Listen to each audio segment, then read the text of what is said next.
அன்பான மாணவர்களே, மீண்டும் புதிய வகுப்பில் உங்களை சந்திப்பதிலே பெரும் மகிழ்ச்சி அடைகிறேன். என்னுடைய அன்பான வாழ்த்துக்களையும் நன்றியும் தெரிவிக்கிறேன். கடந்த வகுப்பிலே நாம் அசை பிரித்தல் எவ்வாறு என்பதை பார்த்தோம். எழுத்துக்கள் ஒன்றோடு ஒன்று சேரும் பொழுது அசையை உருவாக்குகிறது, அசை சீரை உருவாக்குகிறது என்று நாம் பார்த்தோம். அந்த சீர் 4 வகைப்படும் என்று பார்த்தோம். முதலாவதாக ஓரசை சீர், இரண்டாவதாக ஈரசை சீர், மூன்றாவதாக மூவசை சீர். இந்த மூவசை சீரை காய்ச்சீர் என்றும் அழைக்கலாம், கனிச்சீர் என்றும் அழைக்கலாம். மூன்றாவது அசையாக நேர் நேர் நேர் நேர் வரும் பொழுது தேமா தேமாங்காய், புளிமா புளிமாங்காய், கருவிளம் கருவிளங்காய், கூவிளம் கூவிளங்காய். காய் என்று முடிவதனால் இந்த மூவசை சீரை காய்ச்சீர் என்று அழைக்கிறோம். அதே மூவசை சீரில் 3வது அசையாக நிறை நிறை நிறை வரும் பொழுது அது கனியாக மாறுகிறது. நேர் நிறையாக மாறும் பொழுது காய் கனியாக மாறுகிறது. தேமாங்கனி, புளிமாங்கனி, கருவிளங்கனி, கூவிளங்கனி என்று மாறுகிறது. இதனை கனிச்சி என்று நாம் அழைக்கிறோம். இப்பொழுது ஓரசை சீரிலிருந்து நாம் பார்க்கலாம். இந்த ஓரசை சீர் நான் ஏற்கனவே சொன்னது போல திருக்குறளுடைய கடைசி சீர், 7வது சீர் ஓரசை சீர் எனப்படும். அது வரக்கூடிய அசை ஓர் அசை, ஒரு அசை தான். மற்ற சீர்களில் எல்லாம் ஈரசையாக இருக்கலாம் அல்லது மூவசையாக இருக்கலாம். ஆனால் 7வது கடைசி சீர் ஓர் அசையை கொண்டு முடிகிறது. எனவே அது ஓரசை சீர் என்று நாம் அழைக்கிறோம். அதற்குரிய வாய்ப்பாடு பக்கத்தில் இருக்கிறது. நேர், நேருக்கு வாய்ப்பாடு நாள், நிறைக்கு வாய்ப்பாடு மலர், நேர்வுக்கு காசு, நிறைவுக்கு பிறப்பு. அதே போல ஈரசை சீர், அதற்குரிய வாய்ப்பாடு நேர் நேர் தேமா, நிறை நேர் புளிமா, நிறை நிறை கருவிளம், நேர் நிறை கூவிளம். இவ்வாறாக ஈரசைக்குரிய வாய்ப்பாடை நாம் பார்க்கலாம். இந்த தேமா புளிமா இந்த ரெண்டையும் மாச்சீர் என்று அழைப்போம். மாச்சீர், மாச்சீர்.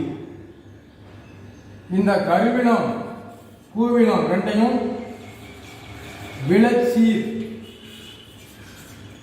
என்று அழைப்போம். மாச்சீர், விளைச்சீர். மூவசை சீர்ல காய்ச்சீர், கனிச்சீர். 3வது அசை நேர் நேர் என்று முடிவதனால் அது காயாக முடிகிறது. தேமாங்காய், புளிமாங்காய், கருவிளங்காய், கூவிளங்காய். எனவே அது காய்ச்சீர். 3வது அசை நிறை நிறை என்று முடிவதால் அது கனியாக மாறுகிறது. எனவே அது கனிச்சீர். இவ்வாறாக இந்த பட்டியலை நாம் நன்றாக மனப்பாடம் செய்து கொள்ள வேண்டும். ஒவ்வொரு அசைக்கும் என்ன வாய்ப்பாடு என்று சொல்லி நாம் நன்றாக மனப்பாடம் செய்து கொள்ள வேண்டும். நீங்கள் ஒரு குறிப்பேடு தனியாக போட்டு இந்த மாதிரி இலக்கணங்களை எல்லாம் நீங்கள் தனியாக எழுதி கொண்டு அதை மனப்பாடம் செய்ய வேண்டும். அப்பொழுது எளிதாக இந்த திருக்குறளை நாம் அசை பிரித்து வாய்ப்பாடை எழுதிவிடலாம். இதற்கு மதிப்பெண் 3 மதிப்பெண்களை முழுமையாக நாம் பெற்றுக்கொள்ளலாம். இப்பொழுது நான் ஒரு திருக்குறளை எழுதியிருக்கிறேன். 7 அசையாக அது வரிசைப்படுத்தப்பட்டிருக்கிறது. இதை நாம் பிரிக்க வேண்டும். சீர் பிரிக்க வேண்டும். ஒரு சீரை பிரிக்க வேண்டும். நேரசையா நிறையசையா என்று நாம் சீரை பிரிக்க வேண்டும். இதற்கு முன்பதாக, அதை பிரிப்பதற்கு முன்பதாக நமக்கு தெரிய வேண்டியது என்ன என்று சொன்னால், குறில் எழுத்து என்ன, நெடில் எழுத்து என்ன, ஒற்றெழுத்து என்றால் என்ன என்று சொல்லி நாம் அதை கொஞ்சம் தெளிவாக நாம் அறிந்து கொண்டோமானால் இதை பிரிப்பதற்கு ரொம்ப எளிதாக இருக்கும். பாருங்கள், அதை பிரிக்கிறதுக்கு முன்னாடி நாம் என்ன செய்ய வேண்டும் என்று சொன்னால், ஒவ்வொரு எழுத்தாக பார்க்க வேண்டும். குறிலா, நெடிலா, ஒற்றெழுத்தா, இவ்வாறு நாம் ஒவ்வொரு எழுத்தாக பார்க்க வேண்டும். நாம் ஏற்கனவே முந்தைய வகுப்புல படிச்சிருக்கோம். அசை 2 வகைப்படும், நேரசை நிறையசை. எதெல்லாம் நேரசையாக வரும், எதெல்லாம் நிறையசையாக வரும் என்று நாம் படித்திருக்கிறோம். அதையும் மனப்பாடம் பண்ணிவிட வேண்டும். அப்பொழுதுதான் இதை நாம் பிரிக்க முடியும். பாருங்க, நெடில் ஞா என்பது ஒரு நெடில் எழுத்து, பக்கத்தில் ஒரு குறில் எழுத்து இருக்கு. அப்ப எப்படி அசையை பிரிப்பது என்று சொன்னால், நெடில் குறில், நெடில் குறிலுக்கு அசை இருக்கிறதா? நெடில் குறிலுக்கு அசை இல்லை, தனி நெடிலுக்கு மட்டும்தான் அசை இருக்கு. பாருங்க, தனி நெடிலுக்கு அசை இருக்கு. அப்ப தனி நெடில் என்ன அசை? நீ முந்தைய வகுப்புல படிச்சதை ஞாபகம் வச்சிருந்தீங்கன்னா இப்ப எழுதிக்கலாம். தனி நெடில் நேரசை, தனி நெடில் நேரசை. ஏன் அடுத்த எழுத்தையும் சேர்த்து பிரிக்கல? நெடில் குறில், அதுல நம்ம கோடு போட முடியாது, பிரிக்க முடியாது. ஏன்னா நெடில் குறிலுக்கு அசை கிடையாது, நிறையசையும் கிடையாது, நேரசையும் கிடையாது. எனவே தனி நெடில் வரைக்கும் தான் அசை இருக்குது. எனவே அது நேர், அதுக்கு ஒரு கோடு போட்டு நேர் என்று எழுதி விட வேண்டும். அடுத்தது இது என்ன எழுத்து? இது குறில் எழுத்து, பக்கத்தில் ஒரு ஒற்றெழுத்து இருக்கு, புள்ளி எழுத்து, மெய் எழுத்து, ஒற்றெழுத்து. அப்ப குறில் ஒற்று அசை இருக்குதா? குறில் ஒற்று என்ன அசை? அதுவும் நேரசை தான். குறில் ஒற்று நேரசை. அப்ப நேர் நேர், நேர் நேர். அப்ப நேர் நேர் அதற்குரிய வாய்ப்பாடு என்ன? எங்க பார்க்கணும்? ஈரசெச்சில் வாய்ப்பாடுல பார்க்கணும். ஏன் ஈரசெச்சில் வாய்ப்பாடுல பார்க்கணும்? இது ரெண்டு அசை கொண்டதா வருது. அப்போ ஈரசை ரெண்டு அசைக்குரிய வாய்ப்பாடு பட்டியலில் பார்க்கணும். நேர் நேர், நேர் நேர் என்னது? தேமா. உடனே எழுதிவிட வேண்டும். பாருங்க, தேமா, நேர் நேர் தேமா. இப்ப முதல் சீர் நம்ம பிரிச்சிட்டோம். இரண்டாவது சீர் பாருங்க, குறில் எழுத்து. ஒவ்வொரு எழுத்தா பார்க்க வேண்டும் என்று சொல்லியிருக்கிற இது குறில் எழுத்து. உடனே நாம் அதை பிரிச்சிடக்கூடாது, கோடு போடக்கூடாது. பக்கத்தில் உள்ள எழுத்தும் சேர்த்து பிரித்தால் அசை இருக்குதா என்பதை நாம் கவனிக்க வேண்டும். பாருங்க, இது குறில், அடுத்ததும் குறில் எழுத்துதான். இப்பவும் கோடு போடக்கூடாது, பக்கத்தில் உள்ள எழுத்தையும் சேர்த்து பிரித்தால் அசை வருதான்னு பார்க்கணும். அப்போ இது ஒரு குறில், இது ஒரு குறில், ரெண்டு குறில் ஆயிட்டு இரு குறில். மூணாவது ஒரு குறில் எழுத்து இருக்கு. அப்ப மூன்று குறிலுக்கு அசை இருக்குதா? மூன்று குறிலுக்கு அசை இல்லை. எது வரைக்கும் தான் அசை இருக்கு? ரெண்டு குறில், இரு குறில் வரைக்கும் தான் அசை இருக்கு. அப்ப இரண்டு குறில் அந்த அசையில ஒரு கோடு போட்டுரும். இரு குறில். அப்ப இரு குறில் என்ன அசை? இரு குறில் நிறையசை, இரு குறில் நிறையசை. அடுத்தது பாருங்க, இது குறில் எழுத்து, இதுவும் குறில் எழுத்து. இரு குறில், இரு குறில் ஒற்று. இரு குறில் ஒற்றுக்கு அசை இருக்குதா? இருக்குது. இரு குறில் ஒற்று என்ன அசை? நிறையசை, நிறையசை. அப்ப பாருங்க, இது ஈரசை கொண்டதா வருது. அப்ப இதை எங்க பார்க்கணும்? இதுக்குரிய வாய்ப்பாடு எங்க பார்க்கணும்? ஈரசைச்சின் வாய்ப்பாடுல பார்க்கணும். என்ன கேட்டிருக்கு? நிறை நிறை. என்னது? நிறை நிறை கருவிளம். உடனே எழுதிவிட வேண்டும். கருவிளம். அடுத்து மூணாவது பாருங்க, கை. குறிலா நெடிலா? இது நெடில் எழுத்து. காரணம் என்ன என்று சொன்னால், ஐ உயிர் எழுத்துக்கள்ல ஐ நெடில் எழுத்து. இந்த ஐ நெடில் எழுத்து எந்த எழுத்து கூட சேர்ந்து வருகிறதோ, எந்த மெய்யெழுத்தோடு சேர்ந்து வருகிறதோ, ஐ எந்த எழுத்துக்களோடு சேர்ந்து வருகிறதோ அந்த எழுத்துக்கள் எல்லாம் நெடில் எழுத்துக்கள் தான். கை, வை, பை, மை, தை, ரை, ழை. ஐ எந்த எழுத்து கூட சேர்ந்து வருகிறதோ எல்லாமே நெடில் எழுத்துக்கள் தான். அப்போ இது நெடில் எழுத்து. உடனே கோடு போடக்கூடாது, பக்கத்தில் உள்ள எழுத்தையும் சேர்த்து பார்த்தால் அசை வருகிறதா என்று பார்க்க வேண்டும். இது என்ன எழுத்து? இதுவும் நெடில் எழுத்து தான். அப்போ இது நெடில், இதுவும் நெடில். இரு நெடிலுக்கு அசை இருக்குதா? இரு நெடிலுக்கு அசை கிடையாது. அப்போ ஒரு நெடிலுக்கு தான் அசை. முதல்ல கோடு போட்டுருணும், ஒரு நெடில். அப்ப தனி நெடில். தனி நெடிலுக்கு என்ன அசை? தனி நெடிலுக்கு நேரசை. தனி நெடில் நேரசை. அடுத்தது பார்க்கலாம். நெடில் குரில் ஒற்று. நெடில் குரில் ஒற்று. அசை இருக்குதா? மூணுக்கும் இருக்குது. நெடில் குரில் ஒற்று. என்ன அசை? நிறை அசை. நெடில் குரில் ஒற்று நிறை அசை. பாருங்க, அப்ப இதுவும் ஈரசை கொண்டதா வருது. அப்ப இதுக்குரிய வாய்ப்பாடு எங்க பார்க்கணும்? ஈரசை சீர்ல பார்க்கணும். நேர் நிறை. நேர் நிறை கூவினம். நேர் நிறை கூவினம். அடுத்து நாலாவது சீரை பார்க்கலாம். பாருங்க, தனி நெடில் குரில். நெடில் குரிலுக்கு அசை கிடையாது. அப்ப என்ன செய்யணும்? நெடில்ல கோடு போட்டுணும். தனி நெடில். தனி நெடில் என்ன அசை? தனி நெடில் நேரசை. அடுத்து பாருங்க, குரில் ஒற்று. குரில் ஒற்று என்ன அசை? அதுவும் நேரசை தான். அப்ப பாருங்க, நேர் நேர் நம்ம ஏற்கனவே எழுதியிருக்கிறோம் முதல் சீர்ல. நேர் நேர் தேமா ஈரசை. நேர் நேர் தேமா. சரி, ஐந்தாவது சீரை பார்க்கலாம். பாருங்க, குரில் குரில் குரில். மூன்று குரிலுக்கு அசை இருக்குதா? மூன்று குரிலுக்கு அசை கிடையாது.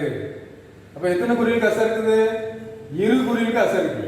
முதல் ரெண்டு குரில், இரு குரிலுக்கு அசை இருக்குது. அப்ப இரு குரில்ல கோடு போட்டுருணும். இரு குரில் என்ன அசை? நிறையசை. நிறையசை. பாருங்க, அடுத்து தனி நெடில் இருக்கு, தனி குரில் இருக்கு, தனி குரில் இருக்கு. தனி குரில் என்ன அசை? நேரசை. அப்ப நிறை நேர் ஈரசை சீர் வாய்ப்பாடுல பார்க்கணும். நிறை நேர் புளிமா. நிறை நேர் புளிமா. அடுத்து ஆறாவது பாருங்க, குரில் இருகுரில் ஒற்று. இது வரைக்கும் அசை இருக்கு. இருகுரில் ஒற்று. இருகுரில் ஒற்று என்ன அசை? நம்ம ஏற்கனவே பார்த்திருக்கோம். இருகுரில் ஒற்று என்ன அசை? நிறையசை. நிறையசை. இருகுரில் ஒற்று நிறையசை. அது போட போடணும், மறந்துடக்கூடாது. இருகுரில் ஒற்று நிறை. அடுத்து நெடில் ஒற்று. நெடில் ஒற்று என்ன அசை? நேரசை. அப்ப நிறை நேர் புளிமா. ஏழாவது சீர் என்ன செய்யக்கூடாதுன்னு சொல்லியிருக்கிறேன். ஏழாவது சீரை கோடு போட்டு பிரிக்க கூடாது. ஏன் பிரிக்க கூடாது? ஏழாவது சீர் அது ஓர் அசை சீர். ஒரு அசை கொண்டதாக வரும். எனவே ஓர் அசையை பிரிக்க முடியாது. அப்படியே நாம் என்ன செய்யணும்? அசையை பார்க்கணும். என்ன அசை? பாருங்க, சே ஒத்த கொம்பு சே. குரிலா நெடிலா? குரில். குரில். இதுவும் குரில், ஈ குரில். அப்ப இரண்டு குரில், இரு குரில். அடுத்து ஒற்றெழுத்து. இருகுரில் ஒற்று. இருகுரில் ஒற்று என்ன அசை? இருகுரில் ஒற்று என்ன அசை? நிறையசை. இருகுரில் ஒற்று நிறையசை. இதனுடைய வாய்ப்பாடு எங்க பார்க்கணும்? ஓரசை சீர் வாய்ப்பாடுல பார்க்கணும். பாருங்க, ஓரசை சீர்ல நிறையசையை பார்க்கணும். நிறைக்கு உரிய வாய்ப்பாடு என்னது? மலர்.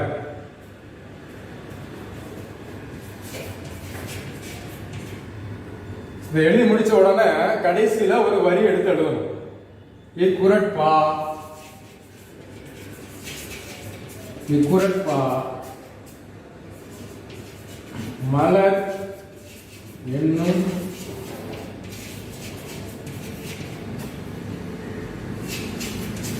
வாய்ப்பாட்டில் முடிகிறது. கடைசியில் இப்படி ஒரு வரி எழுதணும். ஏன் எழுதணும் அப்படின்னா, இப்படி எடுத்து எழுதுவதற்கு ஒரு மதிப்பெண். அசை பிரிச்சு வாய்ப்பாடு முழுசும் எழுதுவதற்கு 2 மதிப்பெண். இந்த கடைசி வரியை எடுத்து எழுதுவதற்கு ஒரு மதிப்பெண். ஆக மொத்தம் 3 மதிப்பெண்கள் முழுமையாக நாம் பெற்றுவிடலாம். இது எளிதில் நாம் முழுமையாக பெற்றுக்கொள்வதற்கு என்ன செய்ய வேண்டும்? நான் ஏற்கனவே கடந்த வகுப்பில், முந்தின வகுப்பில் நடத்தின அந்த அசை நேரசை நிரசை இதெல்லாம் நேரசை இதெல்லாம் நிரசையாக வரும் என்று சொல்லி ஒரு மன வரைபடம் எழுதி போட்டிருந்தேன். அதை நீங்க நல்ல தரவா மனப்பாடம் பண்ணி வைத்துக் கொள்ள வேண்டும். அடுத்ததாக இந்த சீர் வகைகளை அப்படியே நாம் மனப்பாடம் பண்ணி வைத்துக் கொண்டால் எளிதில் இந்த திருக்குறளை பிரித்து நாம் முழு மதிப்பெண்களை பெற்றுக்கொள்ளலாம். இதுல ஒரு சிறு குறிப்பை நான் சொல்ல ஆசைப்படுகிறேன். பாருங்க, சில சீர்ல பாத்தீங்கன்னா 2 ஒற்றெழுத்து சேர்ந்து வரும். 2 ஒற்றெழுத்து சேர்ந்து வரும். உதாரணத்துக்கு பார்த்தால் அப்படின்னு ஒரு சீர் வருதுங்க. பார்த்தால் இல்ல 2 ஒற்று வருது. அப்ப என்ன செய்யணும் சார் அப்படின்னு நீங்க கேட்கலாம். அப்ப 2 ஒற்று வந்தால் 2 ஒற்றையும் சேர்த்து கோடு போட்டு பிரிக்கணும். நெடில் ஒற்று என்று கணக்கில் கொள்ள வேண்டும். 2 ஒற்று வந்தால் 1 ஒற்றுக்கு சமம். 1 ஒற்றாக நாம் கணக்கில் எடுத்துக்கொண்டு அசை எழுதணும். அப்போ நெடில் ஒற்று நேரசை, நெடில் ஒற்று நேரசை, இதை நாம் மனதில் கொள்ள வேண்டும். அடுத்ததாக இன்னொரு சந்தேகம் வரலாம் உங்களுக்கு. ஆயுத எழுத்து, சில திருக்குறள்ல ஆயுத எழுத்து வரும். ஆயுத எழுத்து வந்தா என்ன செய்யறது?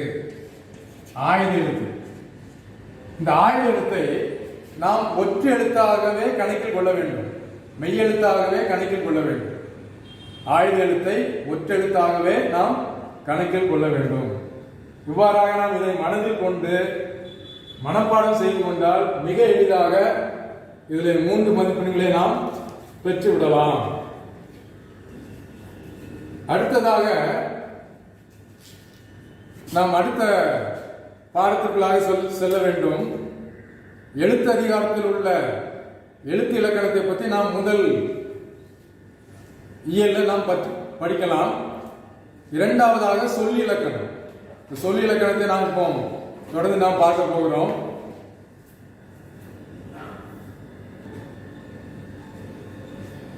பாருங்க, எழுத்து இலக்கணத்திற்கு அடுத்த இலக்கணம் சொல் இலக்கணம். பல எழுத்துக்கள் ஒன்றோடு ஒன்று சேரும் பொழுது சொல் இலக்கணம் உண்டாகிறது, சொற்கள் உண்டாகிறது. அந்த சொற்களின் வகைகளை பற்றி படிக்கக்கூடிய இலக்கணம் தான் சொல் இலக்கணம். பாருங்க, இந்த சொல் இலக்கணத்தை சொல்லை 2 வகையாக பிரிக்கலாம். சொற்களை 2 வகையாக பிரிக்கலாம். நீங்கள் சிறிய வகுப்பில் படித்து இருக்கலாம். இலக்கண வகை, இலக்கிய வகை. அதுல இலக்கண வகையில பெயர் சொல், வினை சொல், இடைச்சொல், உரிச்சொல். இலக்கிய வகையில இயற்சொல், திரிசொல், திசைச்சொல், வடசொல். இப்பொழுது நாம் பார்க்க வேண்டிய பகுதி இந்த இலக்கண வகையை பற்றி. இலக்கண வகையில இந்த பெயர் சொல், வினைச்சொல், இடைச்சொல், உரிச்சொல்லை பற்றி நான் இப்போ பார்க்க போகிறோம். நான் ஏற்கனவே சொன்னது போல ஒரு குறிப்பேட்டை தயார் செய்து அதில் நீங்கள் எழுதி கொள்ள வேண்டும். இப்படிப்பட்ட இலக்கணங்களை நீங்கள் மனப்பாடம் செய்து கொள்ள வேண்டும். பாருங்க, இந்த சொல்லுக்கு மறுபெயர்கள் இருக்கிறது. சொல்லை மொழி, பதம், கிளவி என்று பல பெயர்களில் அழைக்கிறோம். பதம் என்று சொன்னால் சொல் என்று பொருள். இப்ப அந்த பதத்தை 2 வகையா பிரிக்கலாம். பகுபதம், பகாபதம். பகுபதம் என்றால் என்ன? பகுக்கக்கூடிய அல்லது பிரிக்கக்கூடிய சொற்கள், பிரித்தால் பொருள் தரக்கூடிய சொற்கள். பகுக்கக்கூடியதும் பகுத்தால் பொருள் தரக்கூடியமான சொற்கள். ஆனால் பகாபதம் என்பது என்ன? பகானா பிரிக்க முடியாத சொற்கள், பிரித்தாலும் பொருள் தராது. இப்ப நம்ம பார்க்க போறது பாருங்க, இந்த பகுபதத்துல எதெல்லாம் இடம்பெறும் என்று சொன்னால் பெயர் சொல்லும், வினை சொல்லும் இடம்பெறும். பெயர் சொல்லும், வினை சொல்லும் இடம்பெறும். ஏன்னா பெயர் சொல்லியும் வினை சொல்லியும் தான் பிரிக்க முடியும், பிரித்தால் பொருள் தரும். பகாபதத்துல இடைச்சொற்களை பிரிக்க முடியாது, உரி சொற்களை பிரிக்க முடியாது. இப்பொழுது நாம் முக்கியமான ஒரு இலக்கண பகுதியில் சொல்ல போகிறோம். நாம் 9ஆம் வகுப்பில் கற்றுக்கொண்ட இலக்கணம் பகுபத உறுப்பு இலக்கணம். பகுபத உறுப்பு இலக்கணம். பகுபதம் என்றால் என்ன என்று நாம் பார்த்தோம். பிரிக்கக்கூடிய சொற்கள். பகுபத உறுப்பு இலக்கணம். இதை நாம் தெளிவாக படிப்போம். பகு சொன்ன பகுன்னா பிரிக்கக்கூடிய பிரித்தல் எழுதிக்கலாம். பிரித்தல் பகுனா பிரித்தல். பதம்னா சொல்லு. அப்ப ஒரு சொல்ல பிரிச்சோம் அப்படின்னா என்ன கிடைக்கும்? உறுப்பு கிடைக்கும். ஒரு சொல்ல பிரிச்சாச்சுன்னா அதுல 2, 3, 4, 5, 6 உறுப்புகள் வரை ஒரு சொல்ல பிரித்தா அதனுடைய பகுதி உறுப்புகள் கிடைக்கும். இந்த உறுப்புக்கு பிரித்த உறுப்புக்கு இலக்கணம் கூறுவது. இதைத்தான் நாம் பகுபத உறுப்பு இலக்கணம். பகு பதம். இந்த பதத்தை பிரிச்சோம் அப்படின்னா அதுல என்ன கிடைக்குது? உறுப்பு கிடைக்குது. அந்த உறுப்புக்கு இலக்கணம் சொல்வதுதான் பகுபத உறுப்பு இலக்கணம். அப்போ ஒரு சொல்ல பிரித்தோம் என்றால் அதில் எத்தனை உறுப்புகள் இருக்கும் என்று சொன்னால் 6 உறுப்புகள் உண்டு. பகுபத உறுப்புகள் மொத்தம் எத்தனை? பகுபத உறுப்புகள் மொத்தம் 6. பகுபத உறுப்புகள் மொத்தம் 6. வரிசையாக எழுத விரும்புகிறேன். பாருங்க, ரொம்ப கவனமாக கவனிங்க. அந்த 6 உறுப்புகள் என்னெல்லாம் அப்படின்னா வரிசைப்படி எழுதுறேன். முதலாவதாக பகுதி. நீங்கள் நோட்டில் எழுதி கொள்ள வேண்டும். பகுதி. இரண்டாவது விகாரம். மூன்றாவது சந்தி. நான்காவது இடைநிலை. 5 சாரியை. 6 விகாரம். விகுதி. 6வது உறுப்பு விகுதி. பகுதி, விகாரம், சந்தி, இடைநிலை, சாரியை, விகுதி. இவ்வாறாக பகுபத உறுப்புகள் 6 வகைப்படும். இப்போ ஒவ்வொரு பகுதியையும் நம்ம இப்ப என்ன செய்ய போறோம்? விளக்கமாக பார்க்க போகிறோம். முதலாவதாக பகுதி. ஒரு சொல்ல பிரித்தோம் என்று சொன்னால் முதலில் வருவது பகுதி. இந்த பகுதி எப்படி அமையும் என்று சொன்னால் ஒரு சொல்லை பிரிக்கும் பொழுது பகுதி முதலில் வரும்.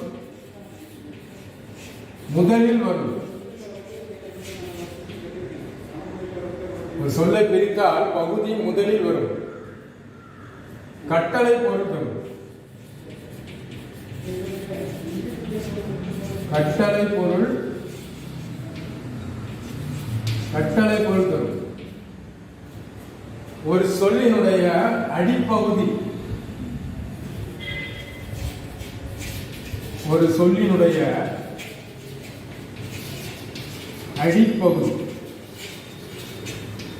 அடிப்பகுதியை குறிக்கும்.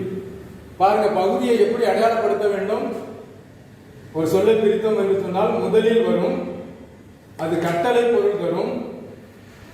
அடுத்து அது ஒரு சொல்லினுடைய அடிப்பகுதியை குறிக்கும். பாருங்க, ஒரு உதாரணம் எழுதுனா உங்களுக்கு தெரியும். பாருங்க, படித்தான். இதை பிரித்தோம் அப்படின்னா படி பிளஸ் இத்து பிளஸ் ஆன். இதுல பகுதி என்ன? இதுதான் பகுதி. முதலில் வரும், கட்டளை பொருள் தரும். படித்தான், படி. எழுதினான், எழுது. ஆடினான், ஆடு. பார்த்தான், பார். இப்படியாக கட்டளை பொருள் தரக்கூடிய சொற்களாக இருக்கும் அந்த சொல்லினுடைய முதல் பகுதி.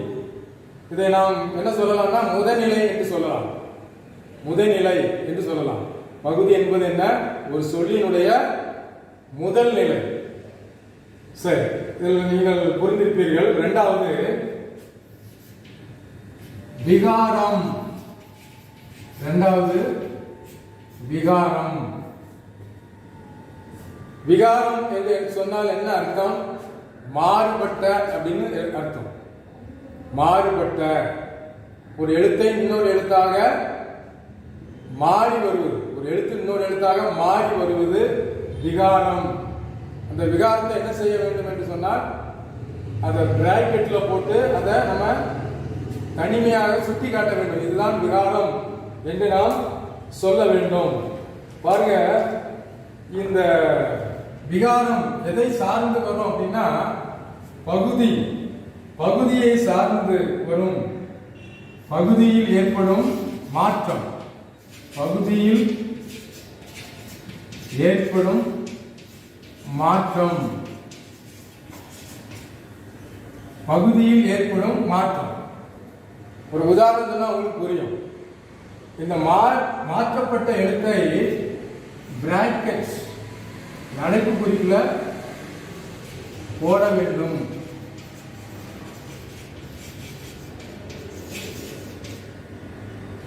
பாருங்க எப்படிலாம் மாறி வரும் அப்படின்னு சொன்னா திரிதல், கெடுதல் போன்ற விகாரங்களை பெற்று வரும்.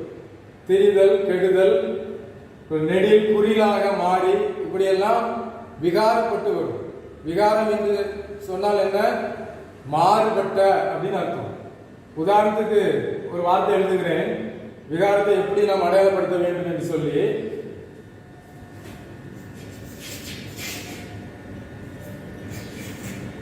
கச்சான்,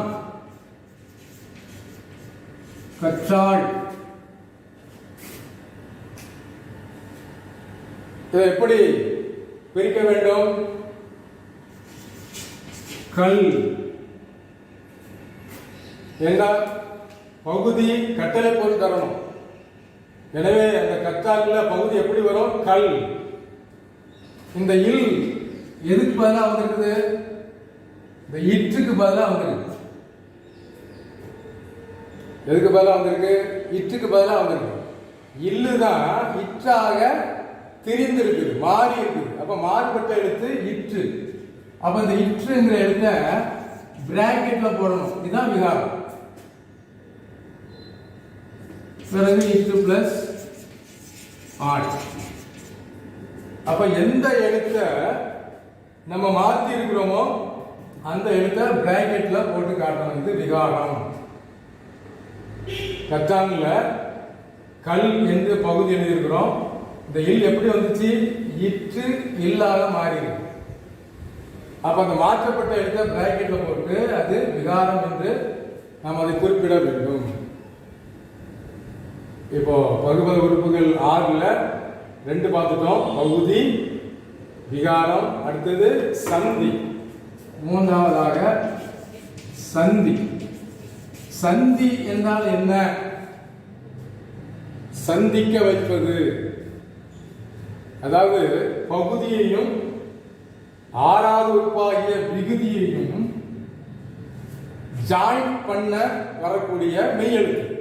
அதாவது சந்திக்க வைக்கக்கூடிய மெய்யெழுத்து. பகுதியையும், பகுதி முதல் உறுப்பு, 6வது உறுப்பு விகுதி, பகுதியையும் விகுதியையும் சந்திக்க வைக்கக்கூடிய சில மெய்யெழுத்துக்கள். அப்போ இப்படி எழுதிக் கொள்ளலாம் நீங்க குறிப்பு. பகுதியையும் விகுதியையும் சந்திக்க வைப்பது. பகுதியையும்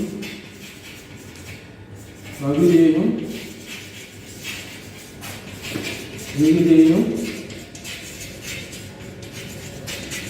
சந்திக்க வைக்கும் மெய்யெழுத்து. ஒளி வைச்ச ஒற்றெழுத்து. எந்த எழுத்துலாம் வரும்? பாருங்க, எந்த எழுத்துலாம் வரும்? இக்கு, இத்து, இப்பு. இந்த மெய்யெழுத்துக்கள் சந்தி எழுத்துக்களா வரும். அதுபோக உடம்படுமை, உடம்படுமை 8ஆம் வகுப்புல படிச்சிருக்கலாம். உடம்படுமை எழுத்துக்கள் இதெல்லாம் ஈயும் இவ்வும், இந்த 2 எழுத்துக்களும் சந்தி எழுத்துக்களாக வரும். உதாரணத்துக்கு ஒன்னே ஒன்று எழுதுறேன் பாருங்க. இந்த சந்தி எழுத்தை எப்படி நம்ம அடையாளப்படுத்துறது? இந்த ஏற்கனவே நம்ம படித்தான் எழுதிக்கும் பாருங்க, அதே நம்ம எடுத்துக்காட்டா எழுதிக்கலாம். படித்தான் பாருங்க, படித்தான் எப்படி பிரிக்கணும்? படி பிளஸ் இத்து பிளஸ் இத்து பிளஸ் ஆன். இதுல சந்தி எது? பகுதிக்கு அடுத்ததாக வரக்கூடிய மெய்யெழுத்து. பகுதிக்கு அடுத்ததாக வரக்கூடிய மெய்யெழுத்து இதான் சந்தி. இப்ப சந்தி எந்த எழுத்துலாம் சந்தியா வரும்? திக்கு, இத்து, இப்பு, அதுபோக உடம்படு மெய்களாகிய ஈயும் இவ்வும். இப்ப 3 உறுப்பு பார்த்துட்டோம். அடுத்ததாக 4வது உறுப்பு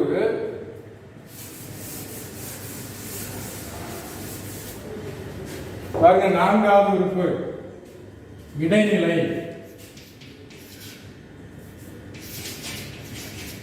நான்காவது உறுப்பு இடைநிலை. இந்த இடைநிலை எங்க வரும் அப்படின்னு சொன்னா, பகுதிக்கும் விகுதிக்கும் நடுவுல. பகுதிக்கும் விகுதிக்கும் நடுவுல. பகுதி முதல்ல இருக்கும், விகுதி இறுதியாக இருக்கும். அதுக்கு நடுவுல வரக்கூடிய இடைநிலை. இந்த இடைநிலைகள் பாத்தீங்கன்னா, கால இடைநிலை, காலத்தின் அடிப்படையில் கால இடைநிலை, அப்புறம் சுருக்கம் இருக்கும்.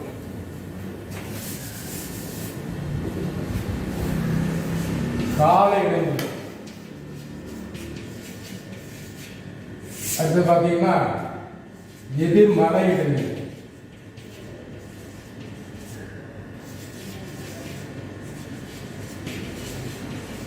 அடுத்து பாத்தீங்கன்னா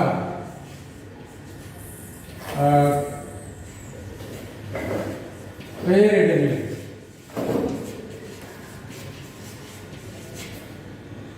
இப்படி 3 பகுதியாக பிரிச்சுக்கலாம்.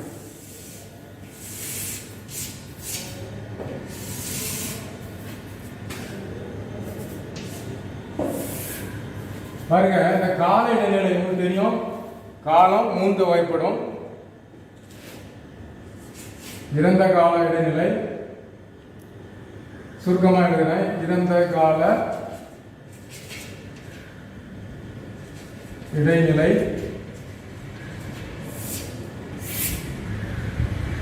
நிகழ்கால இடைநிலை,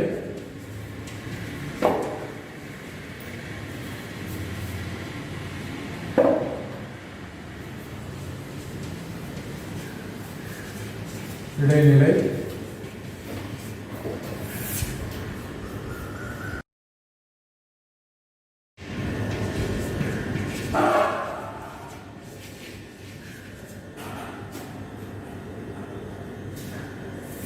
பாருங்க. இறந்த கால இடைநிலை இதெல்லாம் எந்த எழுத்துக்கெல்லாம் இறந்த கால இடைநிலை வரும்?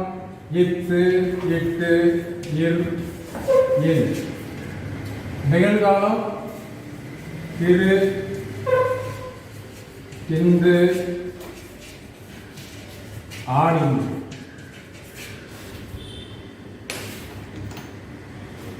எதிர்கால இடைநிலை இப்போ, யுப்போ.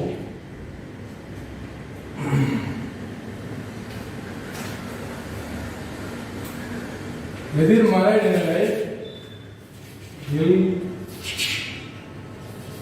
அல், ஆ. பெயர் இடைநிலைகள் இச்சு, இஞ்சு, இந்து, வித்து, இவ். இது பெயர் இடைநிலைகள்ல வரும். இந்த இடைநிலை எங்க வரும்னு சொன்னேன்? பகுதிக்கும் விகுதிக்கும் இடையில வரும். சந்திக்கு அடுத்த நிலையில் வரும். சந்திக்கு அடுத்து 3வது உறுப்பாகிய சந்திக்கு அடுத்து வரும்.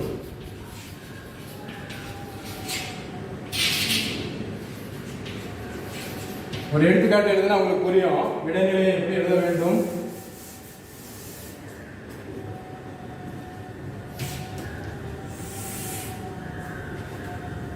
உதாரணத்துக்கு ஒன்று எழுதலாம்.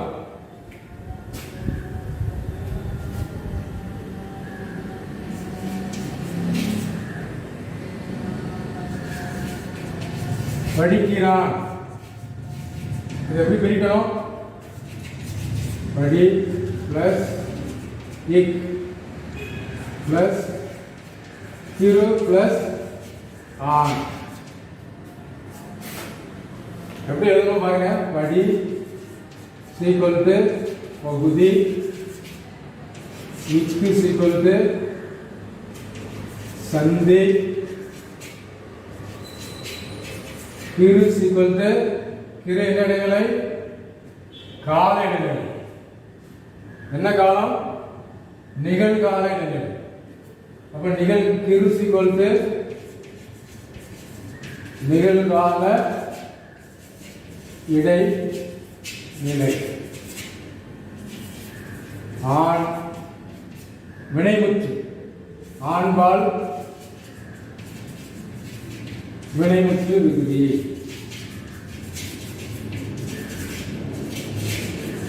விகுதி கடைசியில் வரக்கூடிய உறுப்பு விகுதி. இப்பொழுது பாருங்க, 4 உறுப்பு நாம் பார்த்திருக்கிறோம். இதை அப்படியே நாம் மனப்பாடம் செய்ய வேண்டும். 5வது உறுப்பாக சாரியை. 5வது உறுப்பாக சாரியை பாருங்க. சாரி என்றால் என்ன? சார்ந்து வரக்கூடிய எழுத்து சாரியை. அதாவது பகுதியையும் இடைநிலையையும் இடைநிலையையும் விகுதியையும் சார்ந்து வருவது.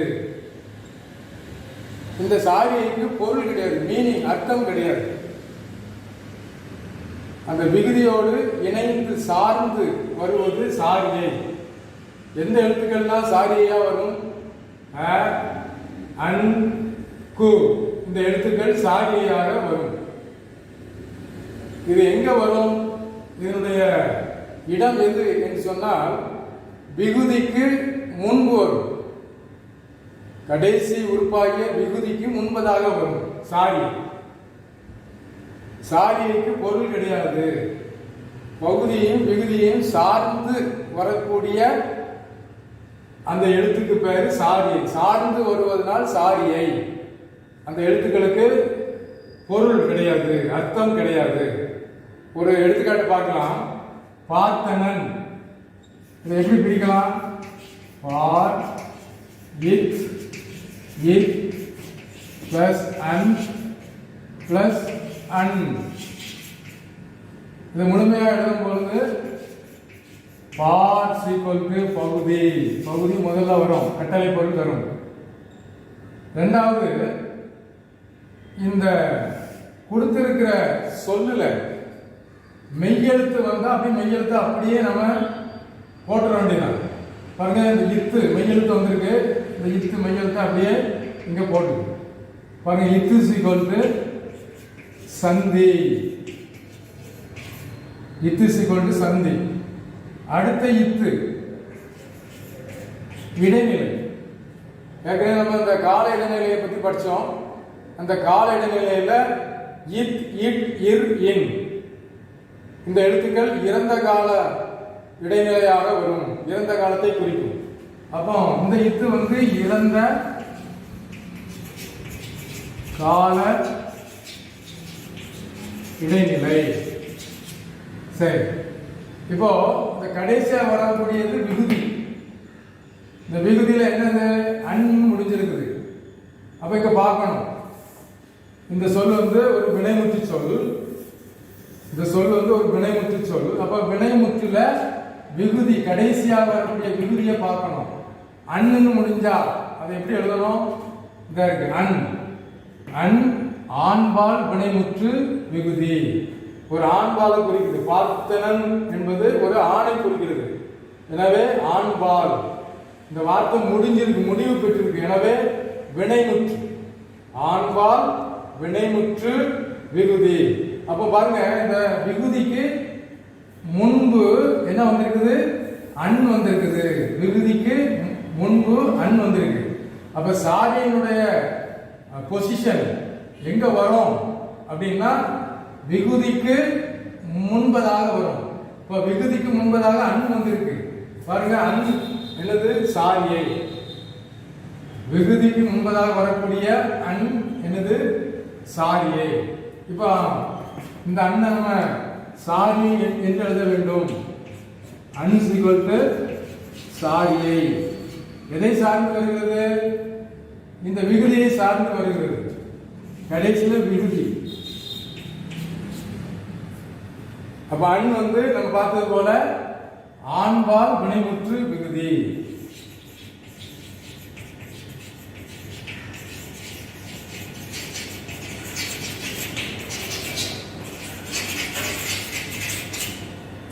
இது விகுதி தான். என்ன விகுதி? ஆண்பாலை குறிக்கிறது. வினை முடிஞ்சிருக்குது, செயல் முடிஞ்சிருக்கு, ஆண்பாலை குறிக்குது. எனவே ஆண்பால் வினைமுற்று விகுதி.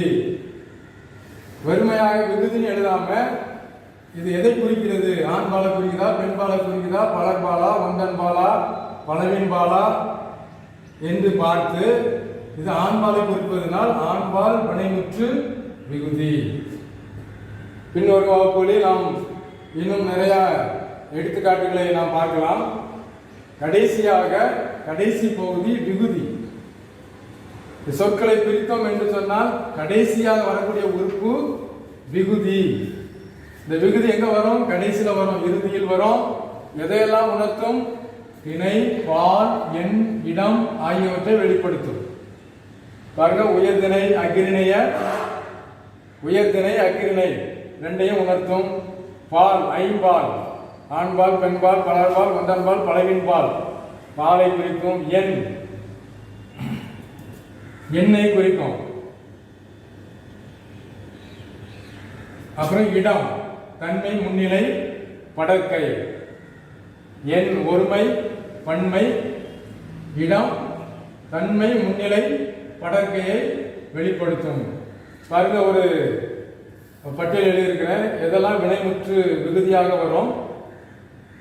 என், ஏன், அல், அன்பு, டு, து, ரு இதெல்லாம் தன்மை ஒருமை வினைமுற்று விகுதி. தன்மை ஒருமை வினைமுற்று விகுதி. அடுத்தது பாத்தீங்கன்னா எம், ஏம், அம், ஆம், ஓம், கும், டும், தும், ரும் இதெல்லாம் தன்மை பன்மை வினைமுற்று விகுதி. ஐ, ஆ, இ இதெல்லாம் முன்னிலை ஒருமை வினைமுற்று விகுதி. ஈர், இர், மின் முன்னிலை பன்மை வினைமுற்று விகுதி. அன், ஆண் ஆண்பால் வினைமுற்று விகுதி. அல், ஆள் பெண்பால் வினைமுற்று விகுதி. அர், ஆர் பலர்பால் வினைமுற்று விகுதி. து, ரு, டு ஒன்றன்பால் வினைமுற்று விகுதி. அ, ஆ பலவின்பால் வினைமுற்று விகுதி.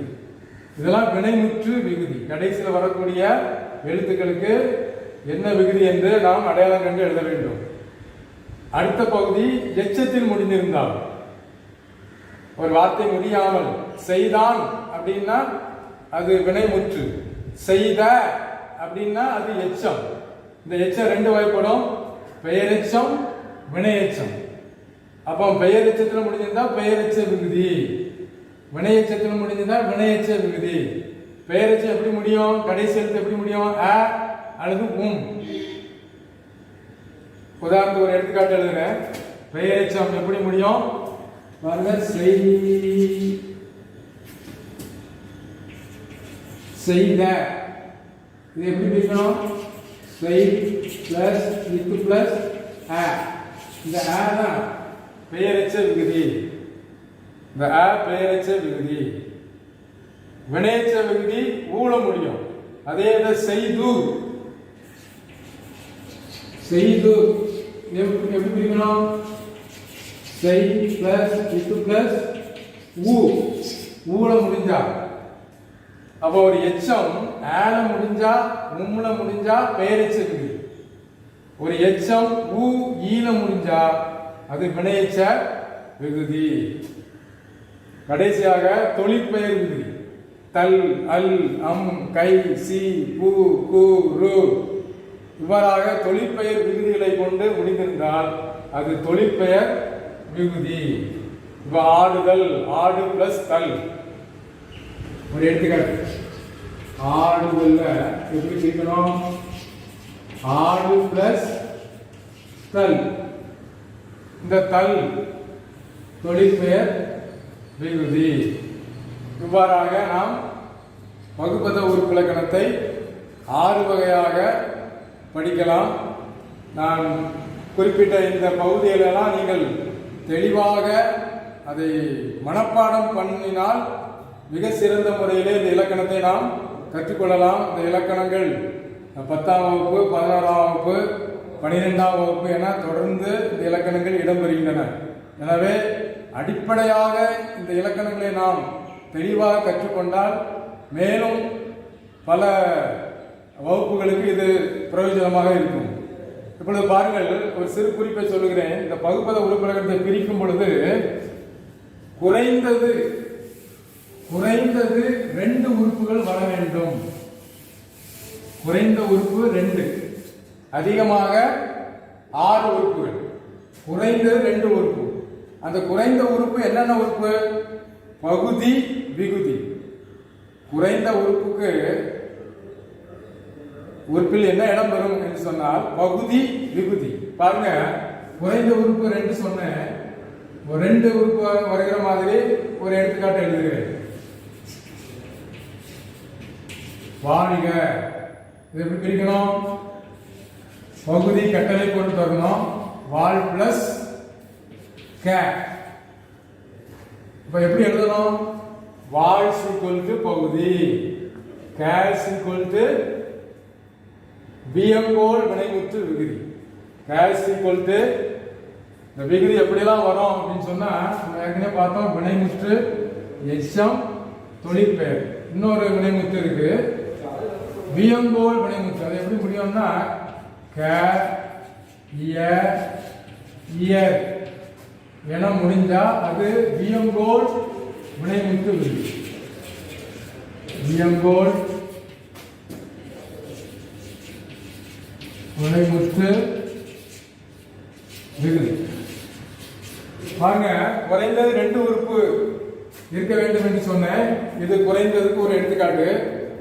வால் பிளஸ் க, பகுதி, விகுதி 2 உறுப்பு தான். வால் ஈக்குவல் டு பகுதி, கேஸ் ஈக்குவல் டு வியங்கோல் வினைமுற்று விகுதி. அடுத்ததாக 3 உறுப்பு வர மாதிரி ஒரு எடுத்துக்காட்டு. பாருங்க, செய்த. இதை எப்படி பிரிக்கலாம்? செய் பிளஸ் வித் பிளஸ் ஆ. பாருங்க, செய் கட்டளை பொறுத்தது பகுதி, இத்து இறந்த கால இடைநிலை, இறந்த கால இடைநிலை. ஆ வந்து என்ன விகுதி? இந்த வார்த்தை முடியல, எச்சமா இருக்கு. அப்போ விகுதி எங்க பார்க்கணும்? எச்சத்துல பார்க்கணும். வினைமுற்றுனா எங்க பார்க்கணும்? எச்சம்னா எங்க பார்க்கணும்? ஏற்கனவே நம்ம எழுதி போட்டுருக்கோம். எச்சம் எதுல முடிஞ்சிருக்கு? ஆல முடிஞ்சிருக்கு. அப்ப எச்சம் ஆல முடிஞ்சிருந்தா அது பெயரெச்ச விகுதி, பெயரெச்ச விகுதி. இப்போ 3 உறுப்புக்கு ஒரு எடுத்துக்காட்டு பார்ப்போம். 3 உறுப்புக்கு ஒரு எடுத்துக்காட்டு. வருகிறாள். பாருங்க, வருகிறாளுக்கு பகுதி என்ன? கட்டளை பொருள் தரணும். எனவே வா. இந்த வா எப்படி வந்துச்சு? இந்த வரு தான் வாவா வந்திருக்கு. வரு தான் வாவா வந்திருக்கு. அப்ப அந்த வருவை என்ன செய்யணும்? இந்த மாறி எழுத பிராக்கெட் போடணும். அதான் விகாரம். அப்புறம் கிரு பிளஸ் ஆண். வா பகுதி பிராக்கெட்ல வருதெல்லாம் விகாரம். கிரு நிகழ்கால இடைநிலை. ஒரு பட்டியல் நம்ம போட்டிருக்கோம், 3 கால இடைநிலைகள். அதுல கிரு என்ன வருகிறது? நிகழ்கால இடைநிலை. ஆள், ஆள் பெண்பால் வினைமுற்று விகுதி. ஆள் பெண்பால் வினைமுற்று விகுதி. பெண்ணை குறிக்குது, பெண்ணை குறிக்குது. எனவே பெண்பால் வினைமுற்று விகுதி.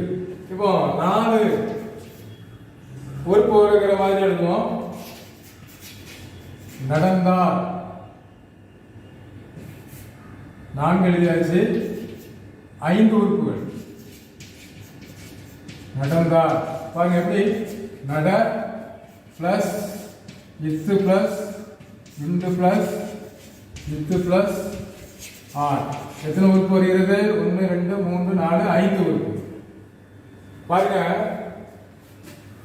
நட எழுதியாச்சு, கட்டளை போல் பெறுகிறது. இந்து அப்படியே பிராக்கெட்ல போட்டோம். பாருங்க, இந்த இத்து எப்படி வந்துச்சு? எத்து இந்தானது விகாரம். இந்த எத்து எப்படி வந்துச்சு அப்படின்னா, இந்த நடந்தாருங்கிற அந்த வினை சொல்ல நடந்த, நடத்தின அப்படிங்கிற அந்த வினை சொல் இருக்கு. நடத்தின பாருங்க, எத்து தான் அந்த இடத்துல இந்தாக வந்துருக்கு. நடந்த, நடத்திய அப்படிங்கிற அந்த எத்து தான் இங்க இந்தா வந்திருக்குது. அதனாலதான் இத்து இந்தாக வந்ததுனால இந்த பிராக்கெட்ல போட்டு அதை இத்த எங்க போட்டுருக்கோம். அப்புறம் இந்த இத்து பிளஸ் ஆ இங்க இருக்குது. இத்து பிளஸ் ஆ, இத்து பிளஸ் ஆ. அப்புறம் இந்த மெய்யெழுத்தை அப்படியே போட்டுருக்கோம். அப்ப இதுல 5 உறுப்பு இருக்கு. நட பகுதி, இத்து சந்தி, பிராக்கெட்ல இந்து விகாரம், இத்து இறந்த கால நிலை, ஆர் பலர்பால் வினைமுற்று விகுதி. கடைசியாக 6 உறுப்பு. நட பிளஸ் இத்து பிளஸ் இந்து பிளஸ் இத்து பிளஸ் அன் பிளஸ் அழி. பாருங்க, அதேதான் நடப்பகுதி, இத்து சந்தி, பிராக்கெட்ல வருது இந்து விகாரம், இத்து இறந்த காலநிலை, அன் சாரியை. நம்ம சாரியை நம்ம ஏற்கனவே படிச்சோம். அன் விகுதிக்கு முன்னாடி வரக்கூடிய அன், அன் கு இதெல்லாம் சாரியை. விகுதிக்கு முன்னாடி வரக்கூடிய அன் சாரியை. இதுக்கு அர்த்தம் கிடையாது, பொருள் கிடையாது என்று சொன்னேன். அன் சாரியை. அள் பெண்பால் வினைமுற்று விகுதி. அள் பெண்பால் வினைமுற்று விகுதி. இதில் பாருங்க, எத்தனை உறுப்பு இருப்பாங்க? 1 2 3 4 5 6 உறுப்பு வந்து. 2 உறுப்பு, 3 உறுப்புகள், 4 உறுப்பு, 5 உறுப்பு, 6 உறுப்புகள். குறைந்தது 2 உறுப்பு கண்டிப்பாக வர வேண்டும். அதிகமாக 6 உறுப்பு. இதையெல்லாம் நீங்கள் படித்து அடுத்த வகுப்பில் அதனுடைய தொடர்ச்சியை காண்போம். இதுவரைக்கும் கேட்டதுக்கு நன்றி.